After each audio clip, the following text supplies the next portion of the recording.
Senator Menendez. Thank you, Mr. Chairman. I listened to this and I paraphrase Shakespeare, a hedge or not a hedge.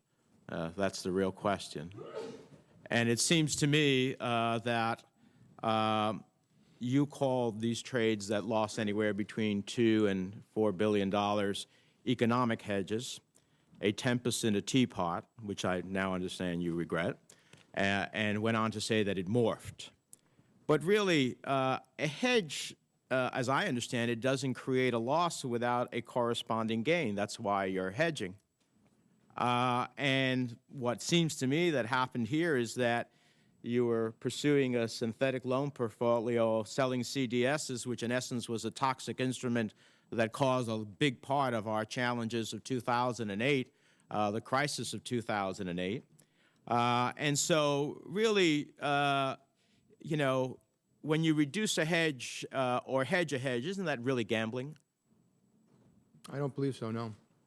So this transaction that you said morphed, what did it morph into, Russian roulette? It morphed into something I can't justify that was just too risky for our company. And that is the real concern here. Too risky for your company, which is one of the nation's finest, largest, well-capitalized banks.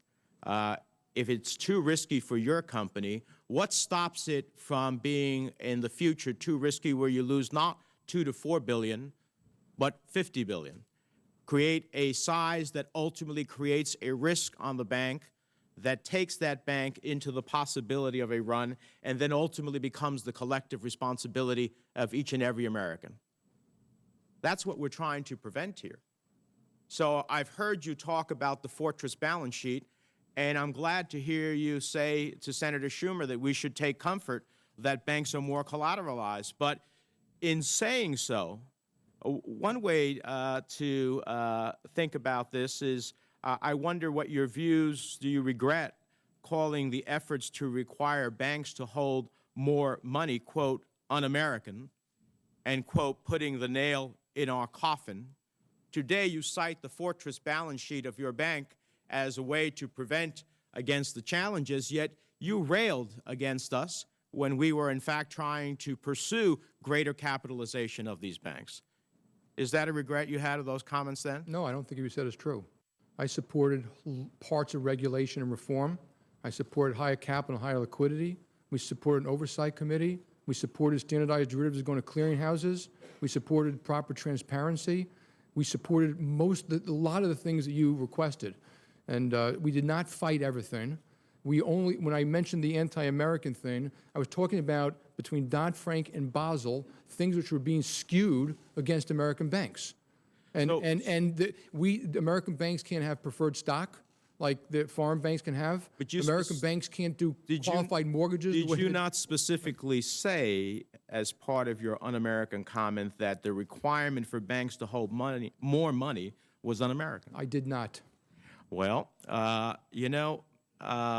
be happy to look at that again. I think you might want to review that because what you criticized then and what your bank has been lobbying extensively against is the very types of protections that at the end of the day can guarantee that the American taxpayer doesn't become responsible. I think about the fortress balance sheet you talk about, and I'd like to remind you that fortress balance sheet has a moat that was dug by taxpayers to the tune of $25 billion in bailout money and more than $450 billion in loans from the Fed.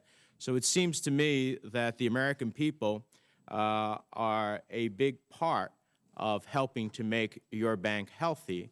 And the one thing that they would seek in return is to ensure that you're not working against the very essence of what are legitimate efforts to control the risk so that you can prosper and your shareholders can prosper, but at the same time, it doesn't become the collective risk of the taxpayers of this country. Do you not think that's a fair ask of the American people? I want a strong financial system like you do. We have supported a lot. There are thousands of rules and regulations. We are not fighting them all. We're giving informed advice on some of them. There are some that we think don't make sense, and we think we're entitled to the ones to tell you the things we don't make sense. Well, I think you're entitled to tell us the things that don't make sense. I also think that the American people, after making major investments in your bank and other institutions, are entitled to ensure that they don't have to reach into their pocket again.